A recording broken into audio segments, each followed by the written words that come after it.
Okay, thank you very much. Good afternoon, everybody. This is the eighth lecture on the Risho Ankokuron, which, as you, I'm sure, all know now, to the depths of your lives, is translated as on securing the peace of the land through establishing the ultimate truth. On securing the peace of the land through establishing the ultimate truth.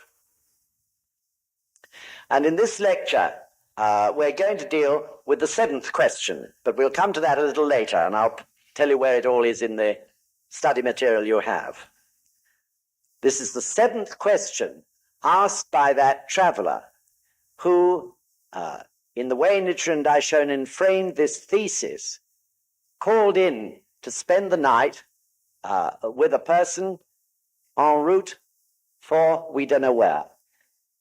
And during the course of the evening, the traveler and his host, who represents Nichiren Daishonin, became involved in a deep discussion about the state of Japan at that particular time. And as you also know, only too well by now, the importance of this great thesis is its incredible relevance to the state of the whole world today. That is to say, the chaos, civil strife, and violence which was rampant in Japan in the 13th century can now be seen in the whole wide world. Therefore, every single thing which Nichiren Daishonin says in this thesis is applicable to now.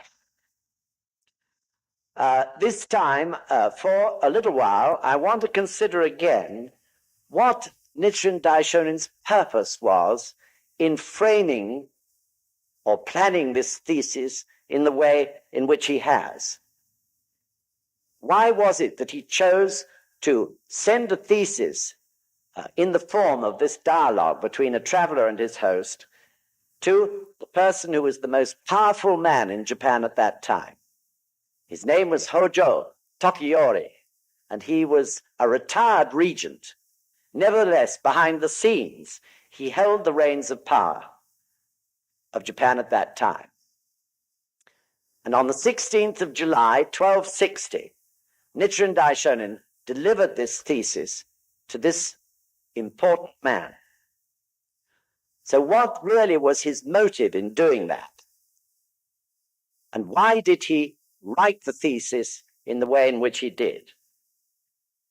So, of course, ultimately, obviously, the whole aim of the thesis was to try to arrange for the government of Japan or the authorities of Japan to see that they were following the wrong teachings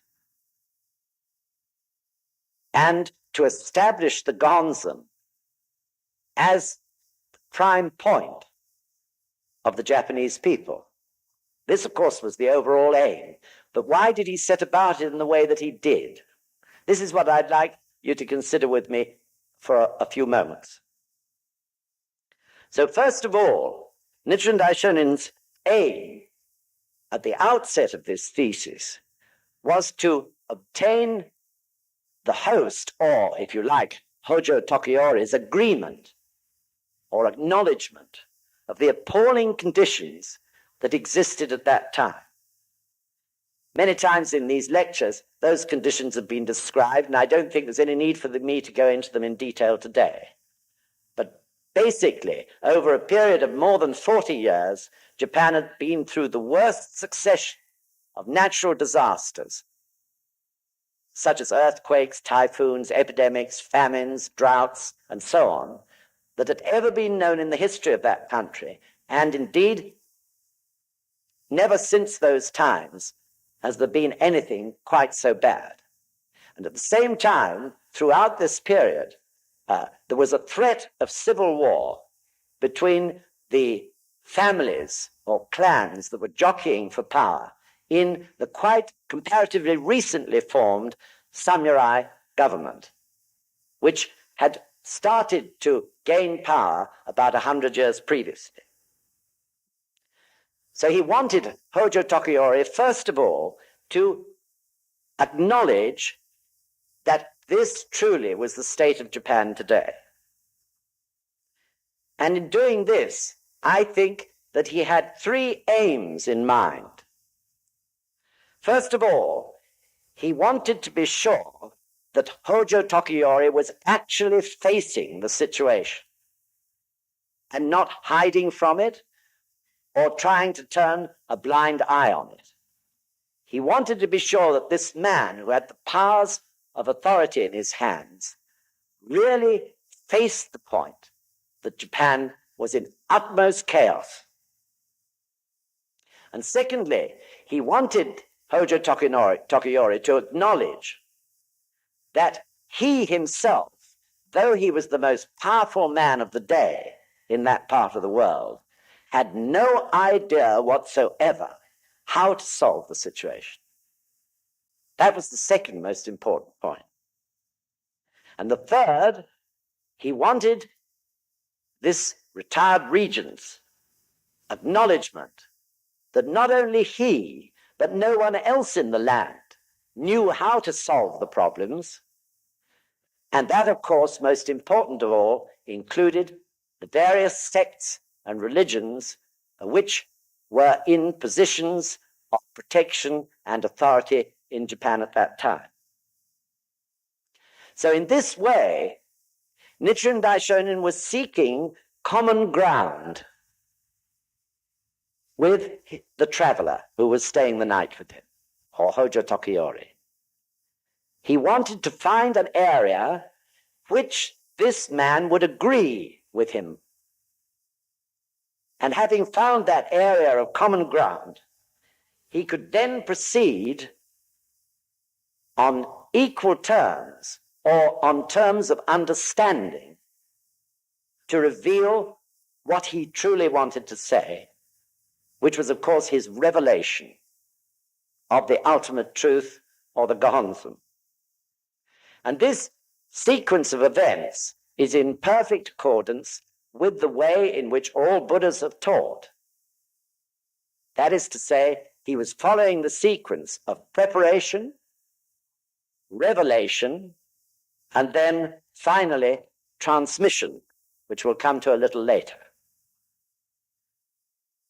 So this preparation phase, which, by the way, it's taken us many lectures to cover, and which is in fact the greatest part of this Gosho in terms of number of pages, is of utmost importance, not only in presenting a great thesis, as Nichiren Daishonin was, to the government of the times, but also in our day-to-day activities, whether we are businessmen or doctors or whatever, and most certainly in our activities for Kosen Rufu.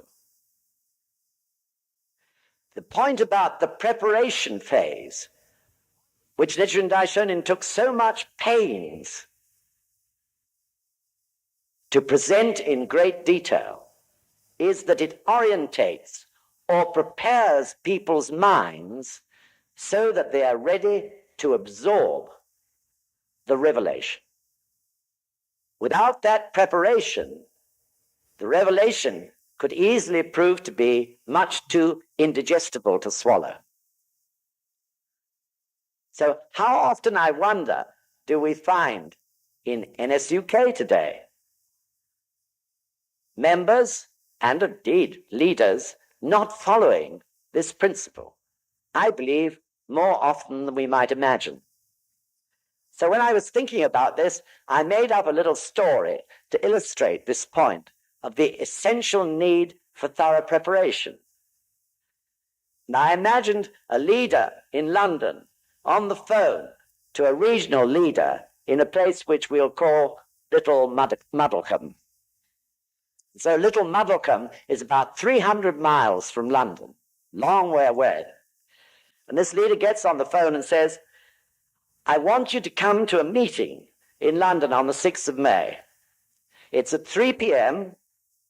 Someone will be able to put you up for the night. And the next day, of course, you'll be able to attend Kosen Rufu Gongyo. No, hold on. Please wait and listen to what I'm saying. Oh, yes, I know it's your discussion meeting day. You'll have to cancel it, I'm afraid. I know the members will wonder why, but I know it means getting up very early to get here by 3 p.m. But I'm sorry, you must please do it. Please try to understand what I'm saying. It's very important. No, hang on. Please don't get upset. Give me a chance to explain. Please don't get angry. You haven't heard me out yet. The point is, the high priest's coming to London on that day. So how different it would have been, wouldn't it, if he had started off by saying, I've got some fantastic news for you. As you know, the high priest's never been to London, and we just heard that he's coming on the 6th of May. So we're inviting all regional leaders, etc., etc., etc., etc. But I can assure you, although maybe this is a slightly exaggerated example, one hears this sort of thing happening quite often. So this system of preparation, revelation, and transmission is not something that the Buddhas need only do for the sake of spreading Buddhist teachings, but it also very much applies to all aspects of our daily life.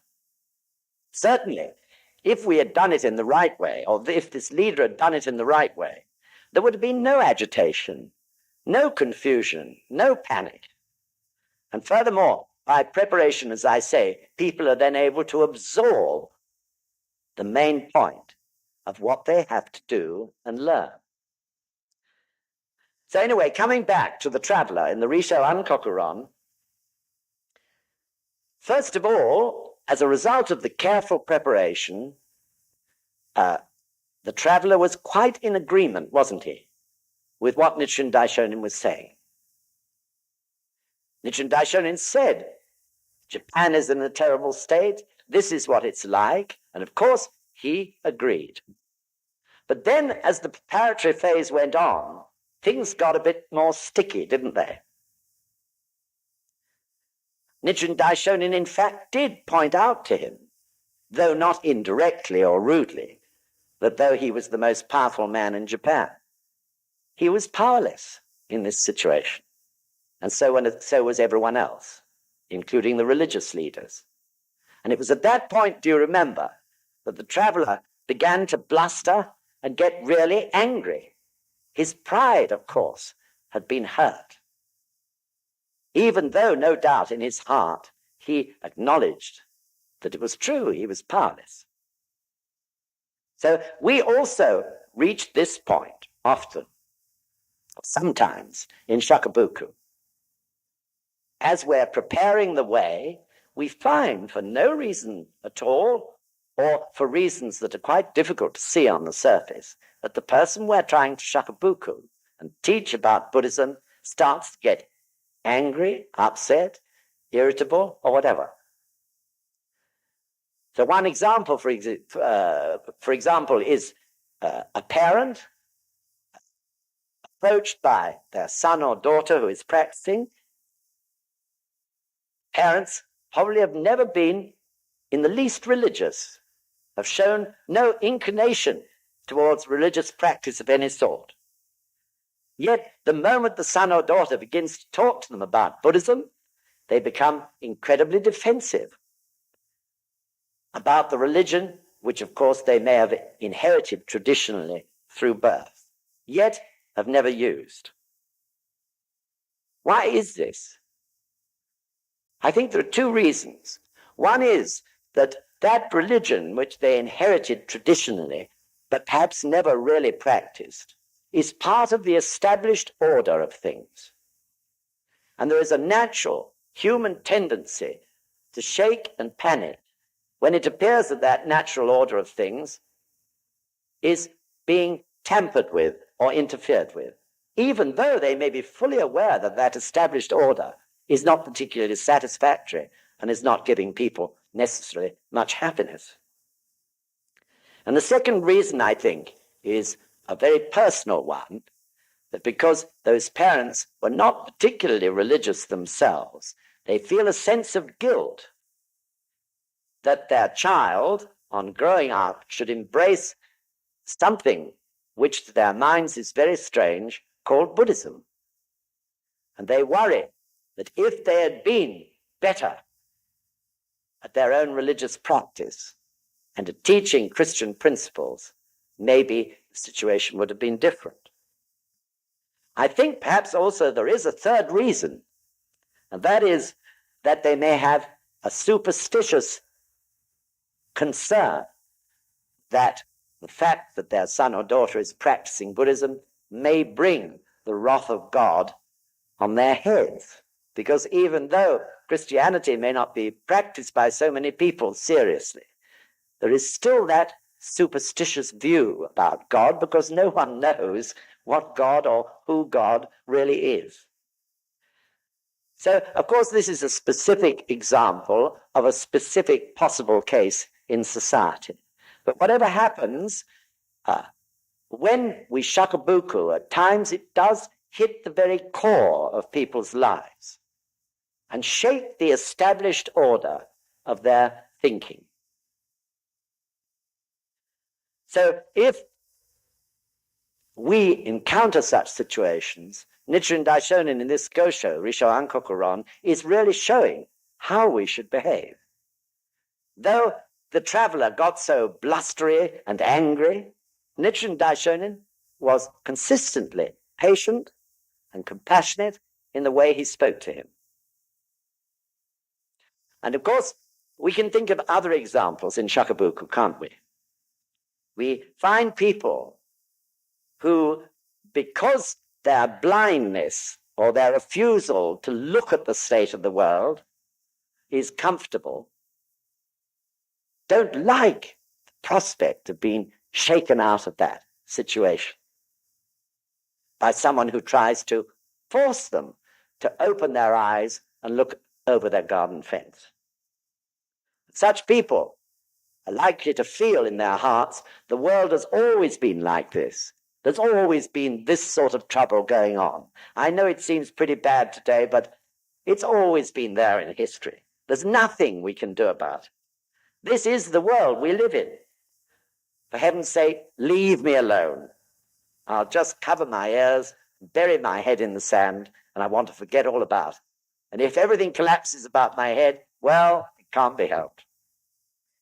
So this, of course, is the apathetic view which many people hold.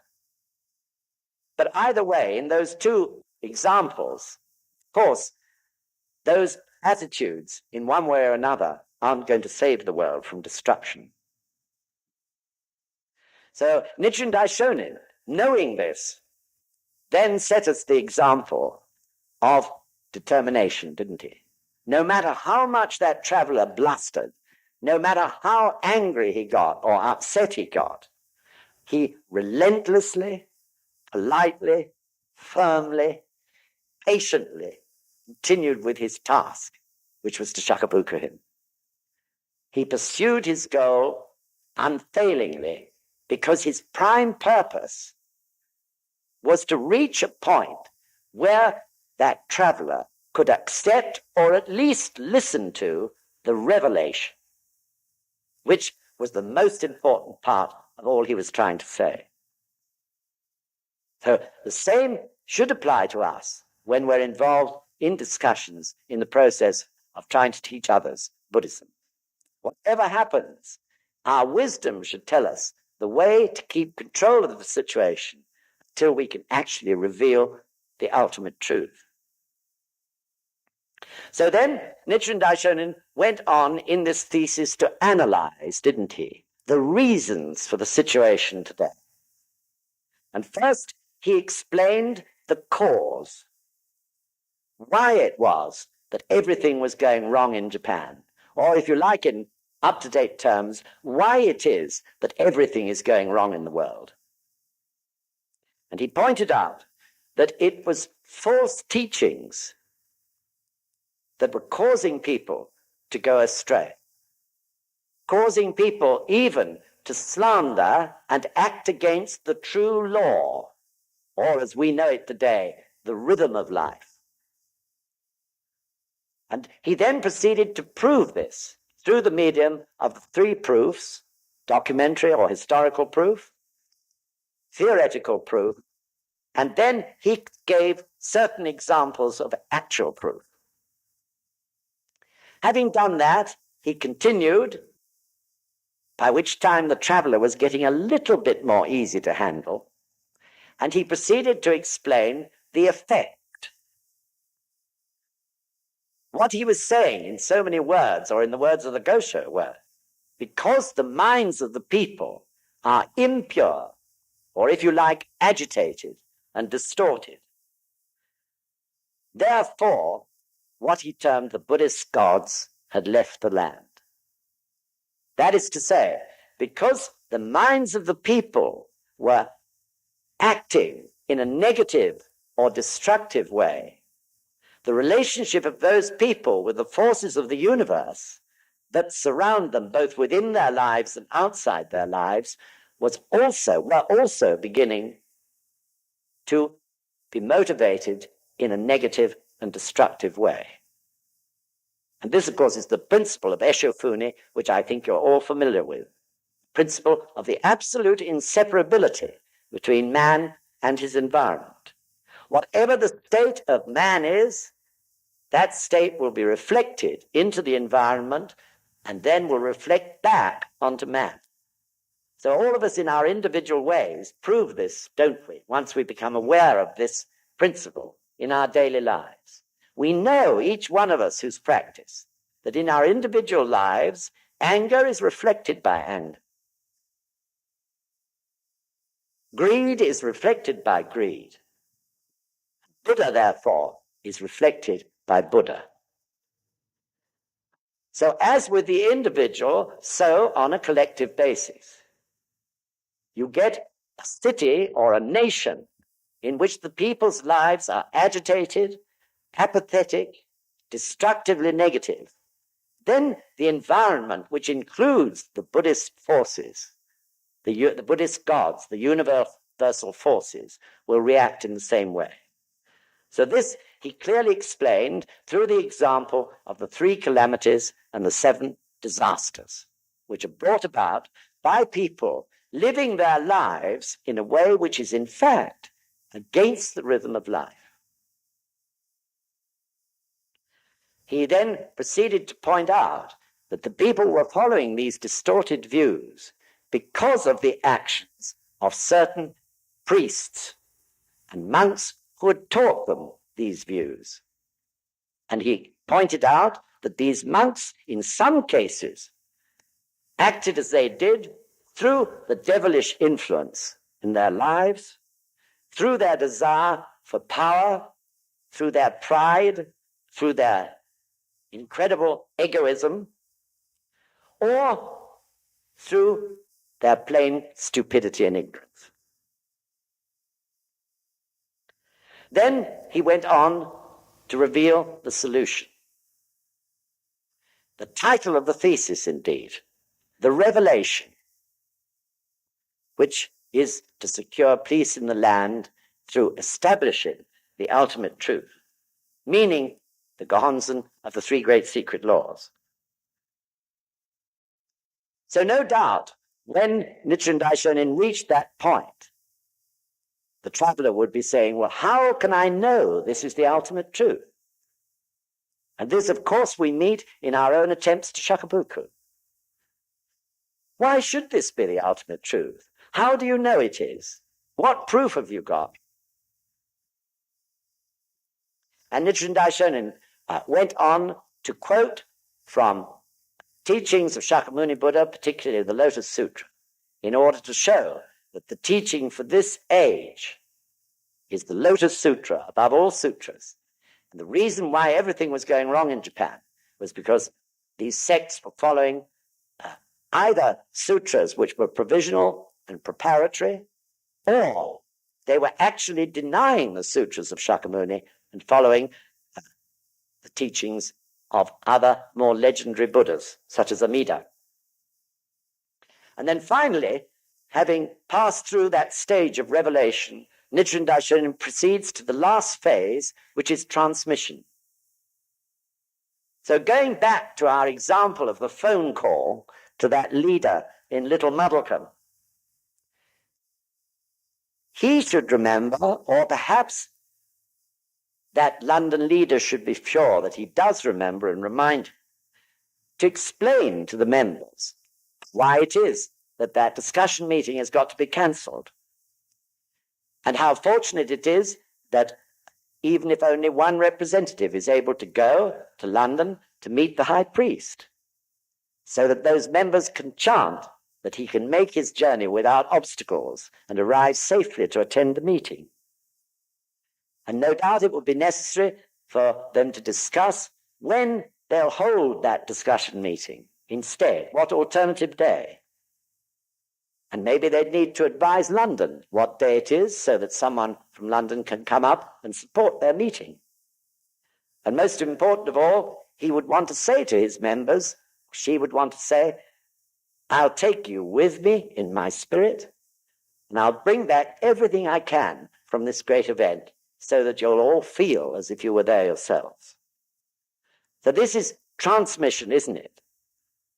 Preparation and revelation is of little use if it's not followed by action to transmit the revelation in the actuality of daily life. So in the Risho Ankokuron, Nichiren Daishonin shows the traveler towards the end full of enthusiasm for Shakabuku. We haven't got there yet, but in the last lecture we shall. The traveler is really anxious. He's totally with Nichiren Daishonin, and he can't wait to get on his journey in order to start teaching others about all that he's learned. Sadly, of course, in actuality, the regent, or the retired regent, Hojo Tokiyori, didn't accept it in that way. And hence, Japan went on for many more hundreds of years before they reached another state of great chaos, which was in World War II. And only then, because religion was freed and was no longer the prerogative of the ruling authority, only then was the Gohonzon able to be propagated with the results which we see today. So I've gone into this method of teaching. You could say it's an enlightened method, though when you hear it, it's so obvious that one wonders why one's never thought of it before. But I've gone into it in some detail because this is the method that we are going to use. When I say we, all of NSUK is going to use when we put across the message of Kosen Rufu to the general public at our World Peace presentation in March 1983. So that is my revelation to you today. All that I've said up to the present is preparation for you to be able to understand that that will be the basis, the framework, if you like, of this great exhibition or presentation, we haven't found the right word for it yet, which we, all of us, through our strong daimoku and action, will present to the public on a scope wider than we've ever before been able to do it in NSUK. When this lecture is over, which will be only in a couple more minutes, some of the members, after a break, who have been sitting on the committee in order to begin the planning of this most significant event, will continue to give you more information, or if you like, revelation, about the shape that this presentation is going to take.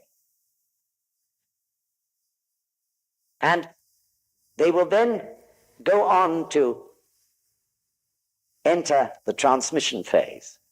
How the beginnings, if you like, of how you all and everybody in the UK can help towards the ultimate success of this extremely important event.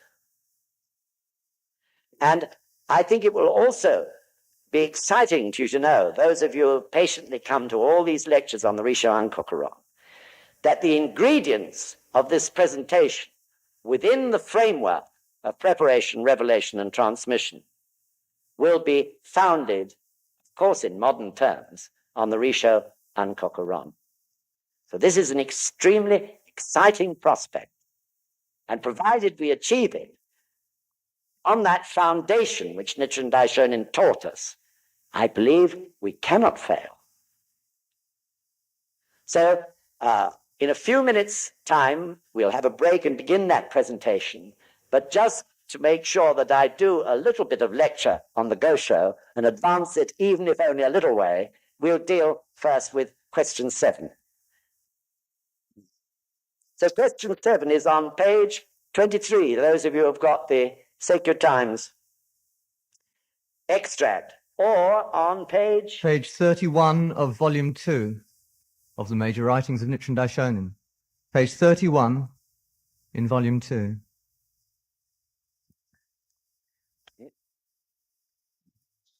The guest, continuing to speak in a mild manner, replied, "One could hardly say that Honen is the only one who disparages sutras and speaks ill of other priests, since you do the same thing yourself. However, it is true that he takes the 637 Mahayana scriptures with their 2,883 volumes of text, along with all the Buddhas and Bodhisattvas and the deities of the heavenly and human worlds, and urges people to discard, close, ignore, and abandon them. There is no doubt that these 4 injunctions are his very words. The meaning of the passage is quite clear. But you keep harping on this one little flaw in the jewel and severely slandering him for it. I do not know whether he spoke out of delusion or out of true enlightenment.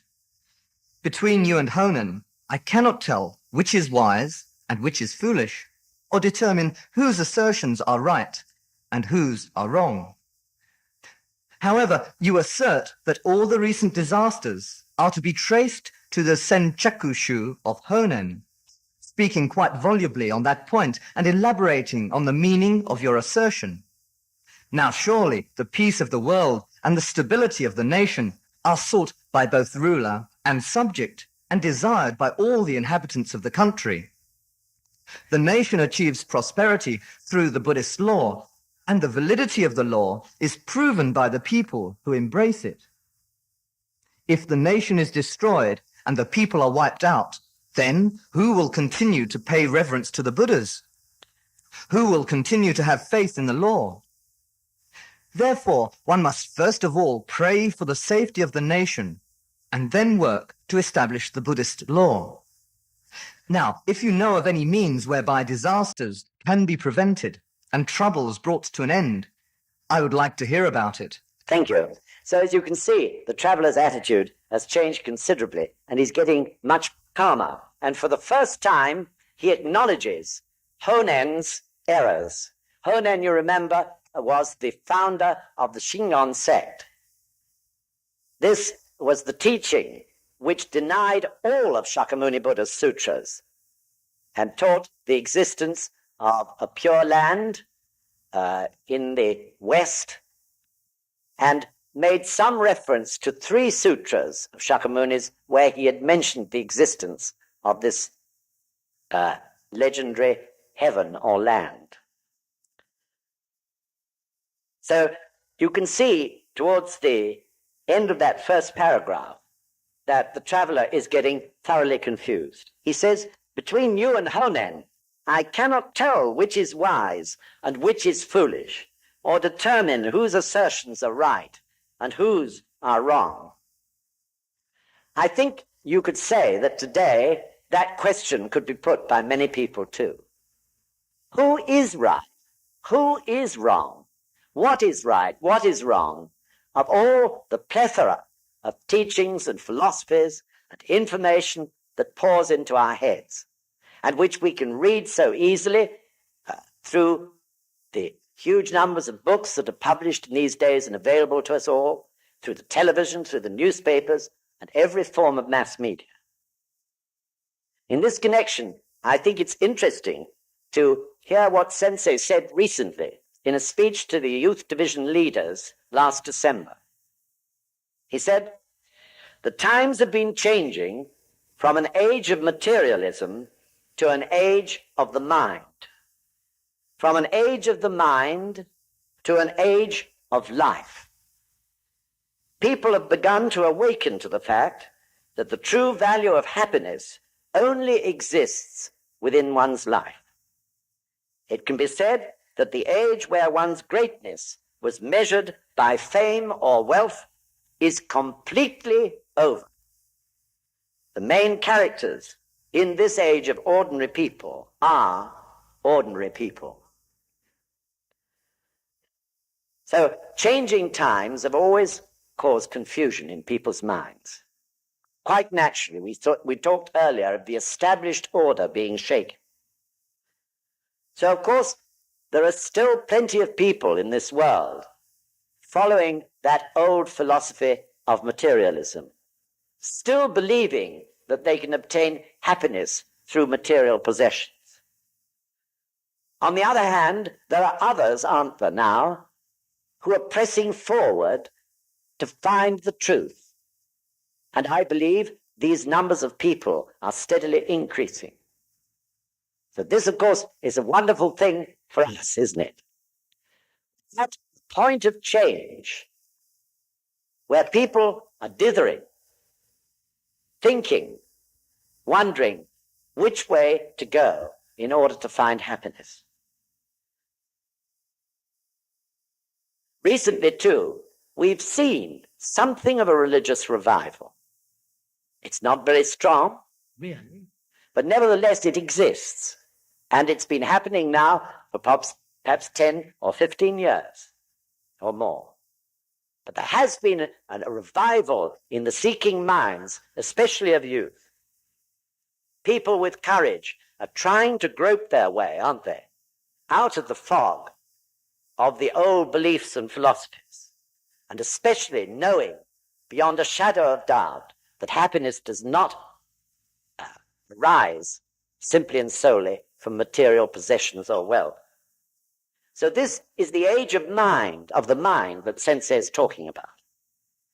What is right? What is wrong? The age of the mind is people seeking to find the truth. And of course, we, practicing Nichiren Daishonin's Buddhism, are quite convinced that the Gohonzon is the ultimate truth. And we prove it in our lives every day. Even so, there's no doubt that our British characteristic of wishing to be tolerant and our sense of fair play often makes us feel that we shouldn't knock anyone else's beliefs. We prefer to say, don't we, in our hearts, many of us, what we would really like to say is, there are many ways to the ultimate truth. If you feel happy doing what you're doing, please go on with it. And my answer to that is, yes, please go on saying that. But not with the idea that Nam-myoho Renge Kyo is one of the many alternative ways to enlightenment. Nam-myoho Renge Kyo is enlightenment, isn't it? Nam-myoho Renge Kyo is not a path to enlightenment. It is enlightenment in itself.